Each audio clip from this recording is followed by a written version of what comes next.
আমি রাজশাহীতে যাচ্ছিলাম পড়ালেখা করার জন্য। আমি একজন সুন্দরী মেয়ে। আমি যে গাড়িতে উঠেছিলাম সেই গাড়ির ড্রাইভার আমাকে ভুল রাস্তায় নিয়ে একটা বিশাল জঙ্গলের ভিতর একটা বড় বাড়িতে নিয়ে গেলেন, আর সেখানে নিয়ে লোকটি আমার সাথে জোর করে বাকিটা গল্পতে শোনাচ্ছি গ্রামের বাইরে এই প্রথম কোথাও পা রাখলাম, এক অচেনা অজানা স্বপ্নের সন্ধানে। কোনোদিন এর আগে কোথাও যাইনি। আমাদের গ্রাম ছেড়ে একমাত্র বড় দিদির শ্বশুর বাড়ি ছাড়া আমরা দুই বোন, বড় দিদিমনি আর আমি সোনি, বেশ সাজানো গুছানো আমাদের সংসার, কোনো ঝুট ঝামেলা নেই। সরকারি চাকরি করেন বাবা, রিটায়ার হতে এখনো অনেকদিন বাকি। মা একটা এনজিওতে চাকরি করে, কোনো রকম অশান্তি নেই আমাদের পারিবারিক জীবনে। বড় দিদি বেশ সুখী। জামাইবাবু মানে দিদির স্বামী একজন বড় সেনাবাহিনীর অফিসার, একই শহরে বাড়ি এবং কাজও করে ওই একই শহরে। ওদের সংসারটাও বেশ সুখের, কোনো রকম ঝামেলা নেই। দিদি গ্র্যাজুয়েশন পাশ করার পর আর পড়তে পারেনি, কারণ জামাইবাবু প্রতিবছর একবার না একবার বদলি হয়ে অন্য শহরে পোস্টিং হয়, তাই বড় দিদি আর এমকম পড়াটা শেষ করতে পারেননি। বড় দিদির অনেক শখ ছিল একজন ভালো ম্যাজিস্ট্রেট হওয়ার। আমি সবে মাত্র গ্রামের কলেজ থেকে এইচএসসি পাশ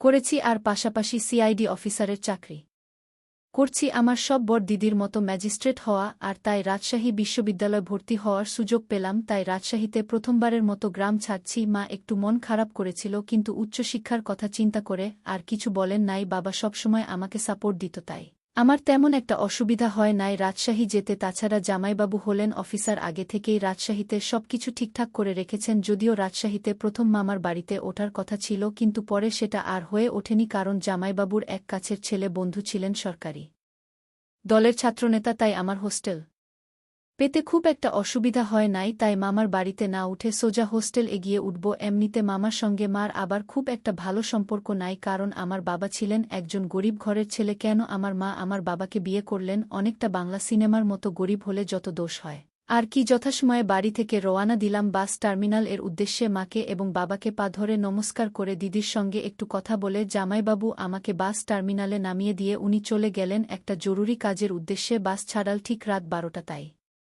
3:00 রাজশাহীর আগের স্টেশনে গিয়ে বাসটা থামু। পরের দিন সকাল 1:00টার সময় আমি ভুল করে রাজবাটি নামতে গিয়ে শক্তিগড় নামে একটা জায়গাতে নেমে পড়েছিলাম, কারণ শক্তিগড় নামটা আগেও শোনা ছিল গ্রামে অনেকের মুখে। শক্তিঘরের বিখ্যাতর কথা বহুবার শুনেছি, আর তাই কন্ডাক্টর শক্তির ডাক মারতেই দুম করে বাস থেকে নেমে পড়লাম।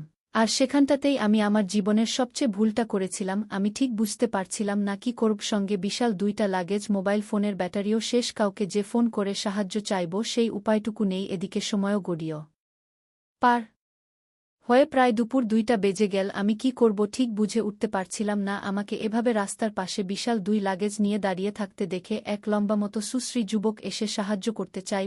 প্রথম একটু অন্যরকম মনে হলেও আমি রাজি হলাম উনার সাহায্য নিতে। আমি উনাকে সব খুলে বললাম। উনি সব শুনে আমাকে বললেন যে একটু অপেক্ষা করতে, উনি গাড়িটা নিয়ে আসছেন। উনি যথাসময়ে গাড়ি নিয়ে এলেন। আমার ভারী লাগেজ 2টা উনার গাড়ির পিছনে রাখলেন। পরে উনি আমাকে জিজ্ঞাসা করলেন সামনে বসতে চাই নাকি পিছনে। উনার এত ভালো ব্যবহার দেখে আমি ঠিক করলাম উনার সঙ্গে সামনে গিয়ে বসার। আমি বসলাম। পরে উনি গাড়ি স্টার্ট দিয়ে গাড়ি চালাতে শুরু করলেন। আমি যেহেতু রাজশাহী শহর চিনি না, তাই কিছু বলতে পারছি না কোথায় আমাকে নিয়ে উনি গাড়ি চালাচ্ছেন। বেশ কিছুক্ষণ পরে আমি উনাকে জিজ্ঞাসা করলাম রাজশাহী ইউনিভার্সিটি কত দূরে। উনি আমার দিকে তাকিয়ে উত্তর দিলেন এই তো আর মাত্র 1:00। আমি উনার কথা বিশ্বাস করলাম। ঠিক এর 1:00 পরে একটা বিশাল বাড়ির সামনে গাড়িটা দাঁড় করিয়ে উনি আমাকে বলেন যে গাড়িটা আর যাবে না, একটু ঠিক করতে হবে। আমি যেন গাড়ি থেকে নেমে ওই বাড়ির ভিতর গিয়ে বসি। ঠিক কি করব বুঝতে পারছিলাম না। তখন আমার বেশ খারাপ লাগছিল, কেন এই ভুলটা করতে গেলাম একটা অচেনা পুরুষ মানুষের সঙ্গে। সে যাই হোক, আমি গাড়ি থেকে নেমে সোজা উনার সঙ্গে আমি উনার বাড়িতে গেলাম। উনি 1:00 পরে এসে আমাকে জিজ্ঞাসা করলেন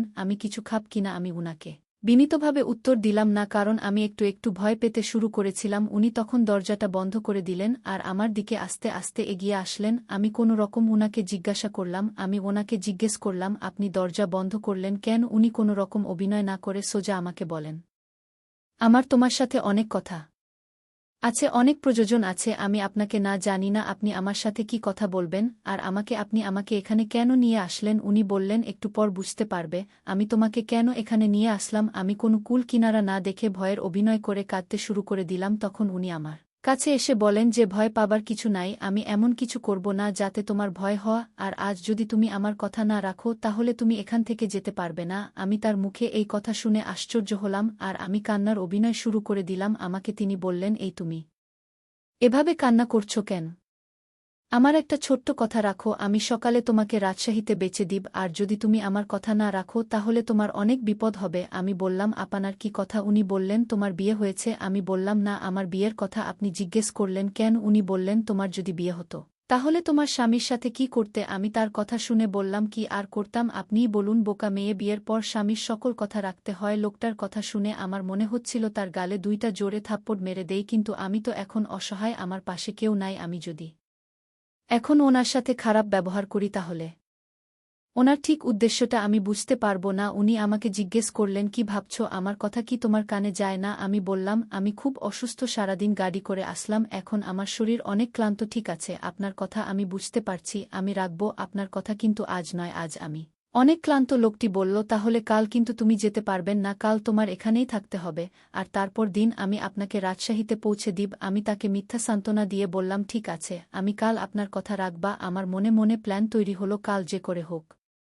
এখান থেকে পালাতে হবে, আল্লাহ করে আজ রাতটা শেষ হোক। উনি তখন আমাকে কিছু খাবার এনে দিলেন। আমি বললাম, আমি খাবো না। উনি বললেন, আপনার শরীর অনেক ক্লান্ত, কিছু না খেয়ে ঘুমালে শরীর আরও দুর্বল হয়ে পড়বে। আমারও পেটে অনেক ক্ষুধা লেগেছিল, আর তাই রুটির সাথে তরকারি দিয়ে খেয়ে নিলাম। উনি পাশের রুমে গিয়ে শুয়ে পড়লেন আর আমাকে বললেন, আপনার কোনো কিছুর প্রয়োজন হলে আমায় ডাক দিবেন। আমি মাথা নেড়ে সম্মতি দিলাম। তারপর সকাল হলো, আমি ভাবতে থাকলাম কি করে এখান থেকে পালানো যায়, আমি কিভাবে লোকটিকে কিভাবে ধোঁকা দিয়ে পালানো যায়, সেই চিন্তায় মগ্ন। সকালে লোকটি আমার রুমে এসে বল, এই মেয়ে, দোট ফ্রেশ হয়ে খেয়ে নাও। আমি তাকে জিজ্ঞেস করলাম, আপনার বাড়িতে আর কে কে থাকে? লোকটি বলল, এটা জানার তোমার দরকার নেই। আমি বললাম, ঠিক আছে, আপনি বাহিরে যান, আমি ফ্রেশ হয়ে খেয়ে নিচ্ছি। লোকটি তখন তার রুমে চলে গেলেন। চলে যেতেই আমি ফ্রেশ হয়ে নিজের গুলোর ভিতরে কিছু টাকা ছিল, টাকাগুলো নিয়ে নিলাম। তারপর আমি ধীরে ধীরে ঘর থেকে বাহির হলাম, আস্তে আস্তে হাঁটা শুরু করলাম। তারপর আমি দৌড় দিলাম, আমি ভয়ে ভয়ে এখান থেকে পালানোর চেষ্টা করলাম। আমি কিছুক্ষণ যাওয়ার পর আমি কোনো রাস্তা খুঁজে পাচ্ছি না। আমি সামনে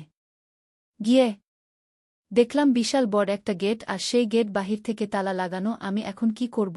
আমি এখানে কিভাবে এলাম? আমি তো গাড়ি দিয়ে ভিতরে আসছিলাম, এখন তো বাহির হতে পারছি না। লোকটি আমাকে ঘরে না পেয়ে আমাকে খুঁজতে শুরু করল। লোকটি জানে আমি কোন দিকে আসছি, আর তাই তো উনি আমাকে সহজে খুঁজে বের করে ফেললেন, আর আমায় বললেন, আপনার সাহস তো কম না, আপনি পালিয়ে যেতে চাইছেন, যান। কিভাবে পালিয়ে যাবেন? এখন পর্যন্ত আমার বাংলোতে ২-৫ জন মেয়ে আটক, তারা যেতে পারেনি, আর আপনি চলে যাবেন? যান, যারা আটক আছে তারা ২ বছর যাবত এখান থেকে পালাবার চেষ্টা করলেন, কিন্তু পালাতে পারেনি, আর তুমি কিনা এখান থেকে চলে যেতে চাইছ? আমি লোকটির কথা শুনে তার পায়ে ধরে বললাম, আপনি আমার বড় ভাইয়ের মতো, আপনি আমাকে এখান থেকে যেতে দিন। লোকটি তখন হাসি দিয়ে বলল, আমি তো আপনাকে ছেড়ে দেওয়ার জন্য এখানে আনিনি, আপনি যতই চেষ্টা করেন এই বাংলা থেকে পালাতে পারবেন না। আমি আপনাকে খুব সুন্দর করে বুঝিয়ে বলেছিলাম, আপনি আমার কথা রাখলে আপনাকে এখান থেকে যেতে দিবা, কিন্তু আপনি তা না করে পালানোর চেষ্টা করছেন। এখন তো আর যেতে পারবেন না, ওই মেয়েদের সঙ্গে তোমার থাকতে হবে। আমাকে তখন বলল, চলুন আমার সাথে, নইলে আমার আসল চেহারা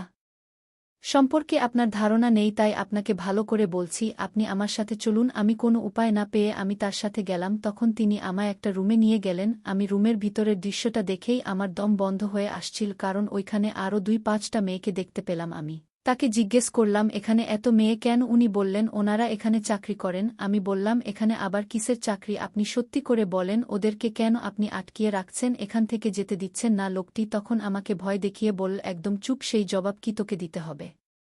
তুই নিজের চিন্তা কর, আজ তোর কি হবে সেটা নিয়ে ভাব, আজ তুই বুঝতে পারবি ওনারা এখানে কেন থাকেন। মেয়েগুলো আমাকে দেখে কান্না করতে শুরু করল। মেয়েগুলো আমার দিকে তাকিয়ে বলল, আজ আমাদের যে অবস্থা দেখছ, তোমারও ঠিক এমন অবস্থা হবে। আমি মেয়েদেরকে জিজ্ঞেস করলাম, তোমাদের সাথে কি হয়েছিল? তারা বলল, আজ রাতে বুঝতে পারবেন কি হয়েছিল। তাদের কথা শুনে মনে হচ্ছে তারা ওদের ভয়ে এখানে রয়ে গেছে। আমি মনে মনে চিন্তা করলাম, আজ রাতে কি ঘটবে আমার সাথে আল্লাহ জানে। আমার তো খুব ভয় হচ্ছে তাদের মুখের কথা শুনে। আমি তো এখান থেকে পালাতেও পারবা না। মনে মনে ভীষণ চিন্তা হচ্ছিল। সন্ধ্যা ঘনিয়ে আসছে, আমার মনের ভিতর ভয় বেড়ে চলেছে। আমি কেন গাড়ি থেকে নামতে গেলাম? আজ যদি আমি গাড়ি থেকে না নামতাম তাহলে হয়তো আজ এমন বিপদে পড়তে হতো না। নিজের একটা ভুলের জন্য আজ আমার এমন পরিস্থিতি। আমি এসব চিন্তা করছিলাম, হঠাৎ দেখলাম লোকটি আমার পিছনে দাঁড়ানো। আমাকে বললেন, আমি তোমাকে ছেড়ে দিব, তবে আমার একটা কথা ছিল, যদি আমার কথা যথাযথভাবে পালন করো তাহলে তাদের মতো তোমার অবস্থা হবে না। আমি বুঝেছিলাম লোকটা আমার সাথে মিথ্যা কথা বলছে।